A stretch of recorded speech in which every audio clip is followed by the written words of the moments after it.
Assez méconnu des Strasbourgeois, le char Zimmer dans le quartier du Port du Rhin est l'un des derniers vestiges de la libération de Strasbourg en novembre 1944. On vous raconte son histoire.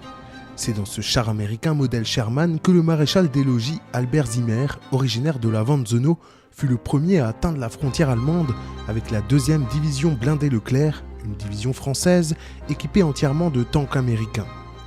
Partie de Paris le 8 septembre 1944, la 2e division blindée, avec à leur tête le général Leclerc, fonce vers l'Est pour libérer la France.